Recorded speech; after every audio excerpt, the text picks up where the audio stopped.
은혜 받으실 하나님의 말씀은 빌립보서 4장 8절에서 9절 말씀입니다. 빌립보서 4장 8절에서 9절 말씀입니다.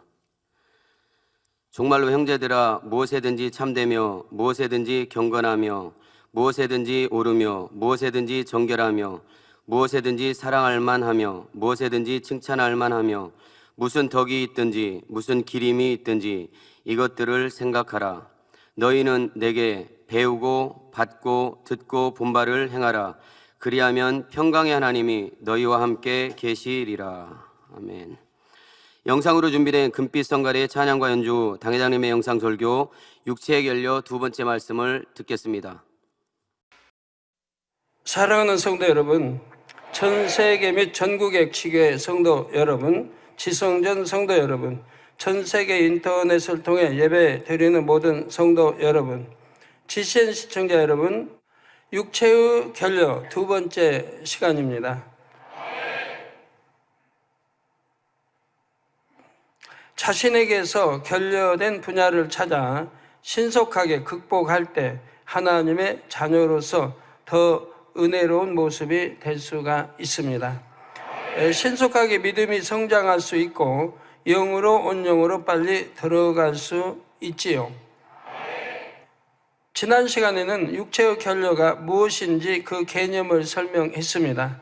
사람이 보고 느끼고 행하는 단계에서 정상적으로 거쳐야 할 과정을 제대로 거치지 못함으로 인해 사람이 보편적으로 갖춰야 할 지적인 능력, 또 육체적인 능력이 결여되거나 정서적으로 일반인과 동떨어진 감정 상태를 갖는 것을 통틀어 육체의 결려라 했습니다. 지적인 능력, 육체적인 능력, 그리고 정서적으로 일반인과 동떨어진 감정 상태에 갖는 것을 통틀어 육체의 결려라. 다시 말하면 보고 듣고 배운 지식이나 느낌, 경험, 실제 행해보는 체험 등이 부족해서 육체의 결려가 생긴다는 말입니다. 어떤 단계에서 결려가 생겼는지에 따라 지식적인 분야의 결려도 있고 정서적인 분야의 결려, 행동 능력의 결려 등 여러 분야의 육체의 결려가 생기지요. 그런데 성장하면서 거쳐야 할 과정을 제대로 거치지 못했다는 것은 필요한 단계를 건너뛰는 것만이 아닙니다. 성장 단계를 비정상적으로 거침으로써 결려가 생기는 경우도 있습니다. 여러분들이 이 말씀을 잘 들으시면서 나는 어디에서부터 언제 어떻게 육체 결려가 시작이 되었는가를 발견하시면 빨리 버리고 고칠 수가 있습니다. 어차피 또 발견하셔야 되고요. 발견하시면 바로 축복입니다. 비정상적인 환경 속에 성장하면서 죄와 악이 다른 사람들에 비해 더 깊이 심기는 경우가 있지요. 그렇게 깊이 심겨져 흔히 쓰는 표현대로 인이 박히면 자신의 악을 깨닫기가 어렵습니다.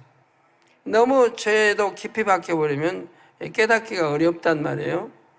어려서부터 손장난이 심하다. 손버릇이 나빠서 이렇게 훔치는 이 손버릇이 나쁘다고 해봐요. 그렇게 성장했다고 해봐요. 그럼 웬만한 곰쳐도 그게 도적이라 느끼지도 못하고 그렇게 성장했기 때문에 거짓말도 어려서부터 그냥 늘 거짓말로 자라온 사람들은 거짓말을 해도 자기가 거짓말을 한지를 모릅니다. 지적해줘도 내가 언제 거짓말했냐 이렇게 나오는 거 보게 돼요. 그렇게 하면 참 너무 많죠. 자, 그것이 얼마나 악하고 추한지 느끼지 못하는 지적, 정서적인 결려가 생기게 되지요. 하나님의 말씀을 듣고 죄악을 버리려고 해도 그만큼 의지와 노력이 더 많이 필요하고요. 깊이 심겨져 있기 때문에 이제 하나님 말씀을 듣고 이건 죄고 버려야겠다고 해도 그만큼 의지와 노력이 더 많이 필요하다 이 말이에요. 깊이 박혔으니까 가볍게 박힌 거는 빼내기 쉽지만 깊이 박힌 건 그만큼 힘쓰고 애써서 빼내야 되지 않겠습니까? 쉬운 예를 들어 주변 사람들이 늘 다투고 싸우고 소리 지르는 폭력적인 환경에서 자란 사람은 감정이 나면 쉽게 주먹부터 나갑니다. 그러면 안 된다고 배운 것이 아니라 마음에 안 드는 일이 생기면 당연히 폭력을 쓰는 것으로 배웠습니다. 또 자기 감정을 상하게 한다든가 하여튼 하면 또 당연히 폭력을 쓰는 것으로 이렇게 안단 말이에요. 그러니 주먹을 휘두르고도 잘못이라는 느낌을 받을 수가 없습니다. 내가 때림으로 상대가 얼마나 아프고 고통스럽다는 그런 것은 알질 못해요. 자, 음란한 환경에 많이 노출되거나 밥 먹듯이 거짓말하는 사람들과 더불어 살았을 때 늘 사치하고 낭비하는 환경에서 자랄 때 이런 환경 요인들도 다 마찬가지입니다. 바르지 않은 환경 속에서 보고 들은 것이 자신도 모르게 마음과 생각과 행동에 스며들어 바르지 않게 느끼며 생각하며 행동합니다. 잘못된 환경에 젖어서 자라지 않았다 해도 죄를 한 번, 두 번 행하다 보면 습관이 됩니다. 진리를 배워서 어떤 행동이 죄인 줄 알아도 여러 번 육의 것을 취하고 죄를 범할수록 점점 양심이 무뎌지지요. 더군다나 주님을 영접해가지고 하나님 말씀을 듣습니다. 그러면 이것이 죄라고 압니다. 아는데도 짐짓 죄를 지어가는 사람들이 그런 사람들인 거예요. 죄인 줄 알아요. 그런데도 죄를 짐짓 지어가는 거예요. 또 사망일은 죄인 줄 알아요. 그러면서 짐짓 져가요. 더군다나 뭐 심판이 있는 거 모르는 것도 아니고 천국 지옥이 있는 거 모르는 것도 아니에요. 그러면서 짐짓 죄를 지어가요. 이런 경우는 심히 내가 악하고 하나님을 믿는다고 하지만 그건 지식적인 믿음이고 참으로 하나님을 믿는 게 아니죠. 참으로 믿는다고 하면 하나님의 사랑을 먼저 배우고 알게 되는 거예요. 하나님이 어떻게 우리를 사랑해 주신가를 배우고 알게 되는 거예요. 그거 느끼는 거고요. 그런 사람들은 결단코 하나님을 배신할 수가 없는 거예요. 그런데 그런 걸 알면서도 내가 하나님을 배신했다고 하면 내 마음이 얼마나 악한 것입니까? 그렇게 한 번, 두 번 하다 보면 양심이 얼마나 심히 무뎌지겠어요. 어떤 사람은 잘못을 하고도 시인하지 않고 꾀를 써서 자꾸 핑계와 변명을 만듭니다. 또 이렇게 습관이 되면 교묘하게 거짓말을 지어 만들어 이렇게 해요. 그래도 다른 사람들이 그걸 잘 못 느껴요. 저 사람이 얼마나 참 강경하게 이렇게 지어 만들어 거짓말 한다 해도 그걸 못 느끼는 거예요. 말 잘하는 사람으로 그냥 인식이 돼. 오히려 말 참 저 사람 구수하게 말 잘한다. 그 속에는 거짓말이 너무 많이 들어있는데도. 그러니까 여러분 혹여 농담 좋아하는 사람들 영으로 들어가는 데는 절대로 이 농담이 있어서는 안 됩니다. 농담도 다 버려야 되는 거예요. 왜? 농담 안에는 거짓말이 많이 들어있거든요. 거짓말 다 빼버리고 농담하려고 하면 재미가 없어요. 상대를 웃기고 재밌게 하려면 거짓말이 많이 포함돼야지. 믿는 사람들은 농담을 해서는 안 되는 거예요. 그러면 신뢰 관계에도 쌓여지질 않아요. 저 사람은 그냥 농담 잘하는 사람, 저 사람은 실없는 말 잘하는 사람, 저 사람은 사람을 웃기는데 참 재미있는 사람, 이런 사람으로 되지 무게 있는 사람, 신용할 수 있는 그런 사람이 될 수는 없는 거죠. 이렇게 계속해 나가다 보면 자기 유익에 맞춰 교묘하게 거짓말을 하고도 누가 지적하면 내가 무슨 거짓말을 했느냐 합니다. 근데 그렇게 입버릇처럼 내가 무슨 거짓말을 했어? 내가 언제 거짓말해? 이렇게 하는 사람들은 깊이 반성해 봐야 돼요. 내가 거짓의 뿌리가 얼마나 내게 깊이 박혀 있다는 것을 깨달아야 됩니다. 깨닫고 그래야 빼내버릴 수가 있죠. 또 자꾸 짜증을 내는 것이 습관이 되면 짜증을 내면서도 모릅니다. 자꾸 짜증내는 사람들은 얼굴에 그냥 상이 박히거든요. 짜증내는 상이 박혀요. 짜증내는 주름이 생겨요. 그러면 그 주름 없애려고 뭐 그냥 이거 마사지약 한다고 두터워진 주름이 없어져요? 어떻게 없앨까요? 짜증부터 고쳐요. 웃는 얼굴로. 짜증이 아니라 웃는 얼굴로 하면 고쳐집니다. 어떤 사람 눈꼬리가 아주 치솟은 사람 있죠? 양쪽 눈꼬리가 치솟 좀 무섭게 보이는 사람. 나는 뭐 장수감이고 무섭게 보이는 게 좋다 하면 몰라도 나 이거 좀 순하게 온유하게 보이고 싶다 하면 온유하게 바뀌면 돼요. 순하고 온유하게 공손하게 이게 바뀌면 눈꼬리도 내려옵니다. 나는 그냥 할 말을 했을 뿐이라고 합니다. 짜증을 내고 이렇게 하면서도 나는 할 말을 했다. 그래서 성결을 사모하는 여러분은 진리만 보고 진리만 듣고 진리만 생각하라고 단에서 누누이 당부드리는 것입니다. 특히 우리 학생들이나 청년들에게 세상 것들을 끊고 영의 것만 취하라고 늘 부탁드리는 이유도 바로 여기에 있고요. 여러분이 어차피 영에 대해서 이제 배웠고 알고 영으로 들어와야 되는데 영으로 난 들어가지 않고 그냥 신앙생활하다 천국 가면 안 돼요? 안 될 거 없죠. 돼요. 그런데요, 위험천만이에요. 위험천만. 영으로 들어오지 않고 신앙생활하면 항상 불안정해요. 내가 언제 미혹받을지, 언제 죄 지을지, 언제 육체일 행할지, 사망일은 죄 지을지 항상 불안해요. 미혹받을 수 있으니까요. 내가 섰다 하면 넘어질까 조심하라. 바로 내가 믿는다 하지만 그것이 온전치를 못해요. 참 마음이 되고 온전한 믿음이 돼야 되거든요.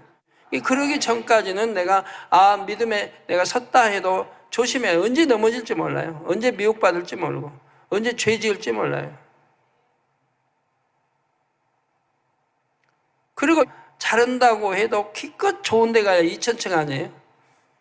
잘못하면 1천층 아니면 그것도 아닌 낙원에 떨어질 수도 있는 것이고 낙원도 아닌 그만 아차상도 못 받고 저 깊은 구렁으로 지옥으로 떨어질 수도 있는 거예요. 그렇게 위험한 신앙생활을 왜 해야 됩니까? 좋은 게 있는데 아주 좋은 게 있는데 왜 그 나쁜 거를 취해가야 됩니까? 그런 바보가 어디 있겠어요? 학교 다니는 학생들이 공부 잘하면 좋은 학교 가는 줄 아는데 불효 공부 안 할 학생이 어디 있어요? 노력하다 안 되는 건 뭐지만 노력하다 안 돼도 중간은 가고 안 돼도 가긴 가는데 아예 노력도 않고 안 하면은 한글도 못 읽을 수 있죠. 영어 간판도 못 읽을 수 있잖아요. 자, 어릴 때부터 진리를 잘 몰라서 만들어 온 결례를 부지런히 찾아서 고치기에도 바쁩니다. 이제 진리를 알았는데 굳이 세상 것을 취하고 죄악을 받아들이며 새로운 결례를 만들 이유가 없지 않습니까? 그런데 참고로 후천적인 요소만이 아니라 때로는 타고난 기가 육체의 결례를 만드는데 결정적인 역할을 하는 경우도 있습니다. 타고난 기 속에요. 한 분의 예를 설명했지요. 이분은 타고난 기 때문에 부정적인 사고를 하는데 이 부정적인 사고가 결례를 만들어서 늘 자신이 더 잘하지 못한 데 대해 민망하고 죄송한 마음이 너무 컸습니다. 어린아이 같은 마음으로 단순하고 순수하게 믿음을 내보여야 할 때도 눌려있는 마음 속에서 그러지를 못했지요. 내가 어찌 그런 것까지 구할 수 있을까? 어찌 나에게 그런 큰 은혜가 올까 하는 마음으로 자기 한계 속에만 머물러 있었던 것입니다. 이런 부정적인 사고의 결례가 더 큰 믿음을 갖지 못하게 하고 영으로 들어가는 것을 방해할 수가 있지요. 이렇게 기적인 영향으로 생긴 결례라 해도 발견하고 깨달은 대로 생각과 마음을 바꿔 나가면 채울 수가 있습니다. 범사에 어린 아이같이 아버지를 의지하며 긍정적이고 더 적극적인 자세로 자신을 변화시켜 나가면 되지요. 여러분, 이런 사고방식을 가진 분들 중에 조심해야 할 것이 있습니다. 즉 나는 믿음도 좋고 은혜도 좋은데 가족 사랑이 있어서 이런 육체의 결여로 인해서 그만 나는 아무 죄가 없는데도 병드는 경우도 있고 이런 경우들도 생기는 걸 봅니다.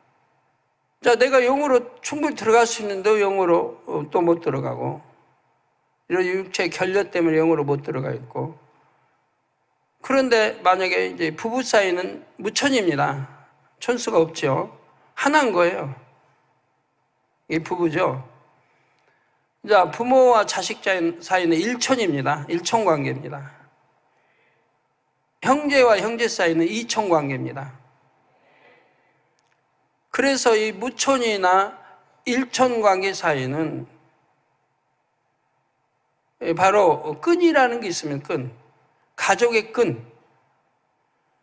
그래서 남편이 잘못하면 아내에게 전가가 되고 아내가 잘못하면 남편에게, 부모가 잘못하면 자식에게, 자식이 잘못하면 또 부모에게. 또 형제의 끈도 있는 거 봅니다. 전혀 없는 건 아니에요. 형제 이천인데도 끈이 있는 거 봐요. 왜? 내가 책임질 수 있는 그런 일체에 있다고 하면 끈이 됩니다. 이게 남남처럼 살면 모르지만 그렇지 않고는.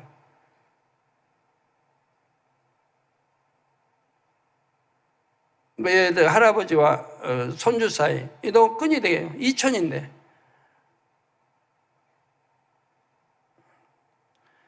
예, 그런데 이 끈이라는 게, 그래서 만약에 아내가 신앙생활 잘 하지만 남편이 신앙생활 잘못한다. 거기에다가 더군다나 하나님을 진노케 하는 이런 죄가 있다든가, 육체에 행함이 있다든가, 또는 이렇게 하나님 진노할 이런 죄를 가족 중에 누가 지었다. 남편이 지었다. 그러면 그 죄가 아내로 전가되기도 하고, 아내가 지었다. 그럼 남편에게, 부모가 지었다. 자녀에게, 자녀가 지었다. 부모에게 전가되기도 합니다. 왜? 끈이기 때문에 끈. 그래서 조상이 우상을 심히 섬겼다. 그러면 3, 4대까지 가지 않아요. 우상을 섬겼다 하면 3, 4대까지 가요. 왜? 끈이니까 그래요. 그런데 이런 끈에서 벗어나려고 하면 내가 영으로 들어가면 됩니다.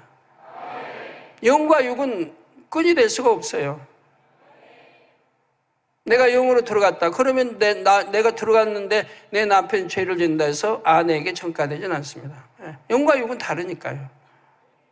육에 있을 때가 끈이 됐지 영으로 들으면 끈이 되지 않습니다. 그래서 3, 4대까지 간다고 할 때도 그게 다 육이잖아요. 사망 이런 죄들을 짓고 육에. 근데 성경에 봐요. 내 신앙이 하나님 사랑하고 똑바르면 그런 것이 내게 아무 관련이 되지 않는다고 분명히 나와 있죠. 아무 그런 관련, 내가 신앙에서 하나님 잘 믿고 잘 살아봐요. 잘 섬기고 해봐요. 그러면 3, 4대 끈이 간다. 이런 것들하고는 상관이 없어진다 이 말이에요. 영으로 들어오면 그때는 영의 사람이고, 영의 사람은 하나님의 사람이에요. 하나님의 불꽃 같은 눈동자 지키시고 매사를 간섭하시는 하나님의 사람인 거예요. 그럼 원수마귀가 역사할 수가 없는 거예요. 그 영역, 하나님의 영역 안에 원수마귀가 침투해 들어올 수가 없어요. 그러니까 끈이 끊어져 버리는 거예요. 나는 참 신앙생활 열심히 하려고 잘하려고 하는데 부모의 조상이 그냥 우상 심히 섬겨 끈으로 인해 내가 이렇게 아프고 맨한다고. 아닙니다. 영으로 들어오면 되는 거예요. 육의 신앙생활을 벗어나 영으로 들어와봐요. 나는 안 졸려고 하는데 너무너무 이렇게 조는 이유는 조상이 심히 오랫동안 이렇게 우상 숭배해가지고 그로 인해 내가 원수마귀 사단의 방해를 받고 있다고. 아니에요. 영으로 돌아요. 그럼 방해 안 받으니까. 성도 여러분, 사실 누구나 온 영으로 들어가기 전에는 육체의 결여가 전혀 없다 할 수는 없습니다. 대부분의 진리에 비춰보면 뭔가 부족한 모습이 있기 마련이지요. 현재 여러분 자신이 형성되기까지는 부모와 조상을 통해 유전된 부분도 있고 태어나서 지금까지 보고 듣고 느끼고 행하면서 만들어진 부분도 있습니다.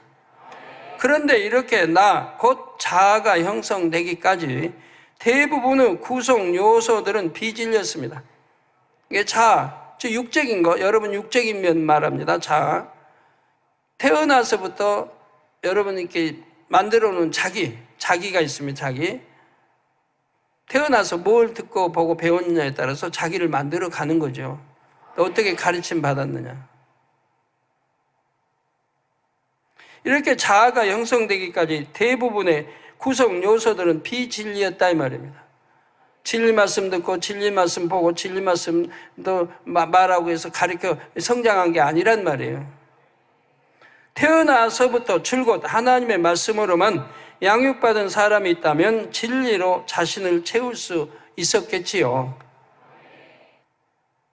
그러나 그런 사람이 누가 있겠습니까? 찾아보기 어렵죠.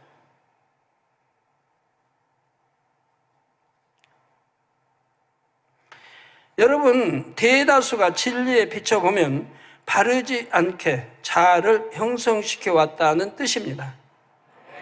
그렇게 만들어 온 여러분 안에는 명백하게 드러나는 죄악들도 있고 나름대로 옳다고 여김으로 깨트리기 어려운 자기 의와 틀도 있습니다. 여러분, 이거 굉장히 중요합니다. 이게 영으로 들어가고 싶은데 못 들어가는 분은 대부분이 자기 의와 틀 때문에 그래요. 또 온영으로 못 들어가는 분도 영으로 들어가서 자기가 만들어 온 또 의와 틀이 있어요. 또 이것 때문에 온영으로 못 들어가고요. 기도하시면서, 다혈적 기도하시면서 그런 것들을 발견해요. 내게 하나님 앞에 합하지 못한 의와 틀이 무엇인가를 발견해서 깨트리면 되는 거죠. 발견만 하면 깨트리는 건 쉬워요. 어떤 사람은 선의 의와 틀로 만들어진 사람이에요. 선하게만 사는, 뭐 악은 없어요. 그러니까 선으로 자기 의와 틀을 만들어서 사는 사람이 있어요. 어떤 사람은 나는 옳다고 하는 내가 옳다고 하는, 내가 뭐 하나님 말씀대로 살기 때문에 내가 만들어 놓은 옳다고 생각하죠. 그러나 하나님 말씀은 뭐라고 그래요? 나보기 의를 행하며 그랬어요. 즉 하나님 보시기 의를 행해야지 내가 의롭다고 어려운 게 아니에요. 하나님 보시기 의를 행해야 된다 이 말이에요. 사람마다 자기 의가 다 있어요. 자기 의가. 왜 변론이라는 게 생깁니까? 친한 친구 사이에도 변론이 생기고 부부 사이에도 변론이 생기고 부모 자식 사이에도 변론이 생기잖아요. 그것 때문에 다투죠. 감정 생기고 서운하고 다 변론 때문에. 왜 변론이 생겨요? 자기 의가 다르기 때문에 그런 거예요. 자기가 옳다고 하는 의가 각자 다르기 때문에 그래요. 자, 주의 교양에서 벗어나게 만드는 육체의 결여도 있지요. 이런 것을 하나하나 발견해서 버려나가야 흠없는 주님의 신부가 될 수가 있습니다. 주님의 신부는 흠이 없어야 되니까요. 그러니까 육체의 결여를 벗지 않으면 영으로 들어갈 수가 없다는 얘기예요. 그런데 사실 사람들이 가진 육체의 결여 중에서는 깊은 영적인 진리를 몰라서 그런 것이 아니라 일반 상식에조차 못 미치는 것도 있습니다. 일반 상식도 세상 사람도 당연히 교양이나 이런 갖추고 있는 그런 교양도 믿는다면서 갖추지 못한 사람들도 있더란 말이에요. 예를 들어 식사예절, 대화예절, 공중도덕 이런 것을 배우지 못한 경우 있죠. 식사를 하면서 음식을 입에 넣고 음식물과 침을 튀기면서 말을 하거나 조용한 식당에서 소리 지르듯 크게 대화하여 주변 사람들을 방해하는 것. 조용히 식사 예절 조용히 해야 할 거 아니에요. 근데 막 떠들어요 혼자. 다른 이방인들이 쳐다보죠. 옛날에 옛날에 영화 같은데 보면 그런 거, 뭐 술자석이나 뭐 음식점에 내 옆에서 그냥 신이 나서 막 젊은이들이 떠들고 막 해요. 대화하면서 막. 그러면 옆에 앉은 사람들이 좀 주먹세게 사람들이 그거 못마땅해가지고 난 저기 조용히 하라고 그러죠. 조용히 하라고 해서 조용히 안 하면 젊은 혈기들이 있고 자기들도 힘이 있다 조용히 안 하면 그때는 싸움이 붙잖아요. 그런 것도 종종 보지 않아요? 옛날 영화 봤을 때. 이게 신뢰를 하기 때문에 그러죠. 자, 약속 시간에 늦었거나 사정이 급하다고 해서 아무 데나 주차해 놓고 연락처도 남기지 않는 것. 자, 사람들이 자고 쉬어야 하는 밤중에 길거리나 주택가를 지나면서 요란하게 웃고 떠드는 것. 계산대나 배식대에서 줄을 서서 기다리고 싫다고 슬쩍 끼어드는 것. 이런 일들은 굳이 설교를 통해 배우지 않아도 부끄러운 일인 줄을 대부분 압니다. 신앙을 떠나 일반 상식과 교양만 있어도 행하지 않는 일들이지요. 그런데 하나님을 믿는다 하고 성결을 사모한다 하는 사람이라도 자기 유익을 구하는 마음을 버리지 못하면 이런 부끄러운 일들을 쉽게 합니다. 그러나 세상 사람들도 알만한 상식선에서조차 상대의 유익을 구하지 못하면 다른 사람들에게 폐를 끼친다면 영과는 얼마나 더 거리가 멀겠습니까? 이후에 온전한 주의 신부로 단장하기 위해 채워야 할 육체의 결례를 자세히 설명하겠지만 세상 교양과 주의 교양이 별개가 아닌 분야들이 많습니다. 주의 교양이 갖춰진 사람이라면 세상 교양에도 벗어나게 행동하지 않지요. 주의 신부로서 흠없는 모습이 되려면 이런 일상적인 모습들도 하나하나 점검해서 자신을 갖춰 나가야 합니다. 마음의 악을 버려 나가는 만큼 이렇게 낮은 수준의 육체의 결례는 상당 부분이 해결될 것입니다. 육체의 결례들을 발견해서 버리면 성결되는데 큰 도움이 됩니다. 결례가 만들어지는 과정의 예를 말씀드립니다. 사랑하는 성도 여러분, 그러면 지금부터는 육체의 결례가 어떤 상황에서 만들어지는지 구체적인 사례를 들어보겠습니다. 옛날에 대가족이 한 집에 모여 살 때는 그 안에서 가족들을 통해 서로 사랑을 주고받는 법을 배웠습니다. 부모의 역할이 무엇이고 자녀의 역할이 무엇인지 보고 느끼고 체험하며 질서를 쫓아 섬기는 행함도 익힙니다. 옛날 가족, 이런 대가족 때는 나이가 뭐 서너 살 먹은 그런 사람에게도 할아버지하고 세배 때 설 때 절하기도 하고 했단 말이에요. 촌수로 높으니까. 또 작은 아버지가 자기 나이 낮을 수도 있어요. 일찍 그냥 장가서 일찍 낳고 했다면은, 작은 아버지는 늦게 결혼했다면 또 그런 차이도 있죠. 작은 아버지가 자기 손아래에도 얼마든지 있는 거예요.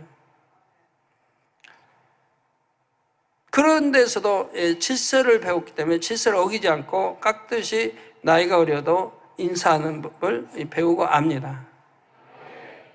물론 또 일상 사회에서 마찬가지입니다. 사회에서 회사는 질서가 있습니다. 회장님한테는 당연히 누구나 머리를 숙여야 되는 거고, 그 밑에 사장님한테는 회장님 빼고는 머리를 숙여야 되는 거고, 다 질서가 있다 이 말이에요. 공무원도 마찬가지, 회사도 마찬가지, 학교도 마찬가지, 다 마찬가지. 자, 어른들과 함께 살다 보니 식사 예절, 대화하는 법, 인사하는 법, 이런 일상적인 예의들도 자연스럽게 익히지요. 또한 많은 가족들이 더불어 살면 자신의 욕구만 앞세울 수가 없습니다. 다른 사람의 입장과 상황을 살펴서 양보하는 법, 희생하는 법을 저절로 배우게 되지요. 반면 정상적인 가정생활을 체험하지 못하면 그만큼 육체의 결여가 생기기 쉽습니다. 예를 들어 매일 부모가 심하게 다투는 가정에서 성장했거나 어릴 때 부모에게서 버림받기도 하고 불우한 환경과 학대 속에 자란 사람도 있습니다. 또 부모가 이혼했다든가 이런 경우도 있고요. 안정된 가정에서의 사랑과 신뢰를 체험하지 못하고 두려움과 고통 속에 자라면 불안정한 성품과 부정적인 사고를 갖기 쉽습니다. 다른 사람을 신뢰하거나 마음을 주고받는 것이 익숙하지 않고 대인 관계에 어려움을 느끼기도 합니다. 이게 많은 사람과 더불어 가지를 못해요. 부모가 혈기내는 모습을 보면서 자란 자녀는 그런 모습을 싫어하면서도 따라하는 경우가 많습니다. 그러니까 아주 혹독한 시어머니 밑에서 이렇게 배워온 며느님 되신 분들은 그렇게 생각한단 말이에요. 내가 시어머니 되면 내 또 다음 며느리에게는 잘해줘야겠다. 그렇게 말한대요. 그런데 막상 시어머니가 되면 더 무서운 시어머니가 된다고 그런 말들 하죠. 요즘은 그런 말 안 하지만 옛날 80년대 이전 말입니다. 그때는 그렇게 썼다 이 말이에요. 더 무서운 시어머니가 된다. 감정을 잘 조절하지 못하고 폭력적인 행동이 돌발적으로 또 나오는 것입니다. 결여의 정도가 심할 때는 잔인한 심성을 갖게 되어 동물을 학대하기도 하고 양심의 가책 없이 중한 죄를 짓기도 합니다. 또 부모에 대해 사랑보다는 두려움과 미움을 느끼면서 자랐을 때 하나님의 사랑도 잘 느끼지 못하는 경우가 있죠. 여러분이 하나님의 사랑을 잘 못 느끼는 경우, 그런다고 들어서 믿음이 있고 다 아는데 하나님은 사랑이시라 해도 하나님의 사랑을 잘 못 느끼는 분들이 있어요. 그런 분은 분명히 성장 과정에서 육체의 결여가 있는 거예요. 육체의 결여가. 사랑을 받지 못하고 자랐다든가, 그래서 사랑을 줄 줄을 모른다든가. 왜 어떤 사람은 하나님 사랑해요만 해도 눈물이 나오는데, 어떤 사람은 하나님 사랑해요가 아니라 그냥 하나님은 우리를 이렇게 사랑해 주시고 독생자 주시고 그냥 설교를 1시간을 해도 눈물 한 방울 안 나는 사람이 있어요. 왜 누구는 하나님 사랑해요만 해도 눈물이 나고, 또 누구 이렇게 간증을 듣든 좀 은혜로운 간증 들으면 그냥 눈물부터 나는데 어떤 사람은 눈물 자체가 없어요. 누가 슬퍼할 때 같이 슬퍼할 줄 모르고, 누가 애통할 때 같이 애통할 줄 모르고, 남이 즐길 때는 이제 즐길 수는 있겠지만 육체 결여들이죠. 어느 때인가부터 육체 결여가 만들어진 과정이 있는 거예요. 이걸 발견해서 고쳐나가야 됩니다. 성경에도 나왔죠. 누가 슬플 때 같이 슬퍼야 되고 즐거울 때 같이 즐거워야 되는데 그런 게 없단, 그런 감정이 없단 말이에요. 말라버린 거 메말라버린 그런 감정들이. 눈물을 흘려야 할 때는 흘려야 되는데 흘리지 않고, 부모가 돌아가도 눈물을 흘리지 않는 사람이 있거든요. 그런 사람 전에 우리 어려서 들으면 며느님들 특히 눈물이, 이게 내 친부모가 아니까 눈물이 안 나오니까 우는 척 했단 말 많이 저 들었거든요. 성장하면서.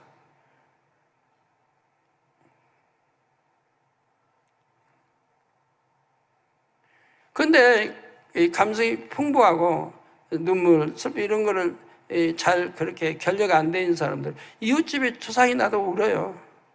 이웃집에 슬픈 일을 당해도 울어요. 이웃집에 불행일을 당해도 같이 울어줘요. 그게 정상인 거 아니에요?